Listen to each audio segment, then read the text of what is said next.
बोल सियावर रामचंद्र भगवान की जय। उमापति महादेव की जय। मेरे प्यारे दोस्तों, आज हम चर्चा करेंगे रामायण की एक चौपाई की। वो चौपाई है, सन्मुख होए जीव मोहे जब ही, जन्म कोटि अग नासहि तब ही। इस पर आज चर्चा करेंगे। ये क्यों? क्योंकि इसका अर्थ ये है कि जब भगवान के सम्मुख कोई होगा तो उसके करोड़ों जन्मों के जो पाप हैं वो नष्ट हो जाएंगे।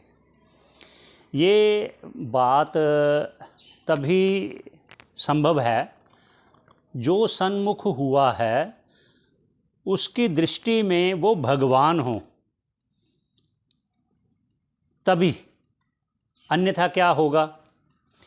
जैसे कृष्ण भगवान के सन्मुख दुर्योधन भी कई बार हुए, तो वो तो उनको ग्वाला समझता था, तो फिर उसका पाप तो नष्ट नहीं हुए, उसकी बुद्धि में कोई फर्क नहीं पड़ा, वही द्वेष पांडवों के साथ रहा।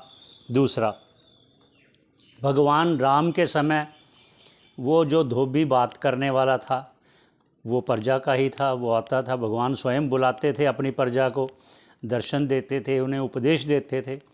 ये आया है, मतलब सभी को बुलाकर उन्होंने प्रार्थना किया है कि ये जीवन मिला है, इसको विश्व में ना ख़त्म करो, भगवान का भजन करके मनुष्य जन्म लिया, इसको सार्थक करो। तो ये मुख्य बात है। एक चीज़ और है, जब तक हमारी दृष्टि नहीं बदलेगी तब तक सृष्टि नहीं बदलेगी। इसको दृष्टि सृष्टिवाद भी कहा गया है। वाद है जो आया है ना, अद्वैतवाद है, द्वैतवाद है। द्वैतवाद अर्थात जो ईश्वर अलग है, जीव अलग है, ऐसी जो बातें करते हैं उनके लिए। इसलिए ये कहा गया है, भगवान भी स्वयं कह रहे हैं, ममे वंशो जीवलोके जीवभूत सनातन। और रामायण में भी आया है, ईश्वर अंश जीव विनाशी चेतन अमर सहज सुख राशि। तो जीव तो परमात्मा का ही अंश है, पर फिर भी अंतःकरण में पड़े हुए मल के कारण भगवान को भगवान ना जानकर उसको मनुष्य समझना, ये सबसे एक बड़ी भूल है। ये मैं एक उदाहरण देता हूँ आपको। भगवान नारद जी से स्वयं कह रहे हैं, मैं पढ़कर बोलता हूँ, माया ही एषा मया सृष्टा यन माम पश्यसी नारद।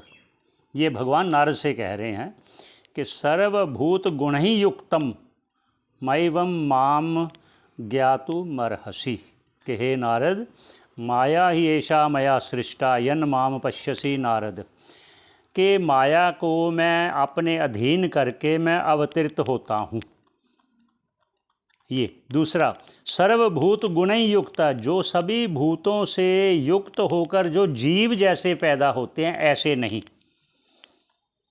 मैव माम ज्ञातुम अर्हसि, तुम इस प्रकार जैसे दूसरे जन्म लेते हैं भूतों से जिसके देह की रचना हुई है, ऐसा तुम मुझे मत जानो। जब ईश्वर अवतार लेते हैं, ऐसे ही जो भगवत बुद्धि होगी भगवान राम में, भगवान कृष्ण में, और उनके जब सन्मुख जाएगा तभी पापों का नाश होगा, अगर भगवत बुद्धि होगी। अगर भगवत बुद्धि नहीं होगी, मनुष्य बुद्धि होगी, तो रावण ने भी यही कहा, क्योंकि ब्रह्मा जी ने उनको दिया था ये वरदान, तथास्तु कि तुम मनुष्य के सिवा किसी के द्वारा नहीं मारे जाओगे। इसलिए भगवान ने भी ऐसी रचना रची कि इसकी बुद्धि में मैं मनुष्य ही बनवा रहूं, मनुष्य ही बना रहूं, क्योंकि तभी मैं इसको मार सकता हूं। क्यों? क्योंकि ब्रह्मा का वरदान भी सिद्ध करना है। भगवान सभी की मर्यादा रखने के लिए कभी कभी अपनी मर्यादा भंग कर देते हैं। जैसे गौतम जी ने श्राप दिया था कि त्रेता युग में भगवान राम आएंगे तो तुम्हारा उद्धार होगा। तो फिर देखो, उन्होंने कहा त्रेता युग तो बहुत दूर है, अभी सतयुग चल रहा है, तो द्वापर आएगा, फिर त्रेता आएगा। तो उन्होंने कहा नहीं, पहले त्रेता आएगा बाद में द्वापर आएगा। मतलब भगवान अपनी मर्यादा को कभी कभी भक्त के वश में होकर उसका मान रखने के लिए ऐसा बदलाव करते हैं। एक और बताते हैं, एक घटना और बताते हैं इसी प्रसंग को लेकर। एक मुक्ति को उपनिषद है, उसमें भगवान राम ने हनुमान जी को उपदेश किया उपनिषदों का।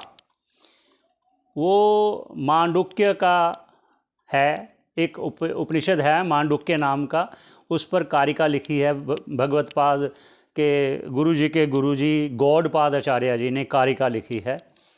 तो भगवान राम ने उस समय कहा कि एक यही उपनिषद काफ़ी है मनुष्य के कल्याण के लिए, मोक्ष की प्राप्ति के लिए।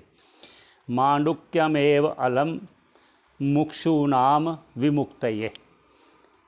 मुमुक्षुओं के लिए, जिनको मोक्ष की इच्छा है, एक यही उपनिषद पर्याप्त है। तो हनुमान जी ने कहा अगर इससे भी ना हुआ, क्योंकि जो मल विक्षेप बहुत पड़े हैं तो उसका ना होता, कहते फिर ये और 8 उपनिषद पढ़ें, फिर और पढ़ें। ऐसे भगवान राम जी ने 108 उपनिषदों का वर्णन किया है। जब उपदेश दिया तो फिर एक बार भगवान जी ने हनुमान जी से पूछ लिया कि अब मैं आपको पूछता हूँ, क्योंकि आपने मेरे से उपदेश लिया है, तो अब मेरे एक प्रश्न है, उनका उत्तर दीजिए। भगवान राम ने जब हनुमान जी को उपदेश दिए, समय बीत गया, तो एक बार भगवान के मन में आया तो आज परीक्षा लेते हैं हनुमान जी की। तो उनको बुलाया कि मैं पढ़कर बोलता हूँ। वो कह रहे हैं कि हनुमान तुम कौन हो? तो क्या उत्तर देते हैं हनुमान जी, सुनिए। कह देह दृष्टया तो दासो अहम, जीव दृष्टया तो दंशकः, आत्मबुद्ध्या तुमेव अहम इति में निश्चिला मति। इति में निश्चिता मति, मेरी ये बुद्धि निश्चित रूप से है। क्या है? देह दृष्टया, अगर देह दृष्टि से आप देखते हो तो मैं आपका दास हूँ, इसका अर्थ ये है। अगर आप जीव दृष्टि से देखते हो तो मैं आप ही का अंश हूँ। आप ही ने बोला है ईश्वर अंश जीव अविनाशी, चेतन अमल सहज सुख राशि, तो मैं आपका अंश हुआ अगर जीव दृष्टि से देखते हो।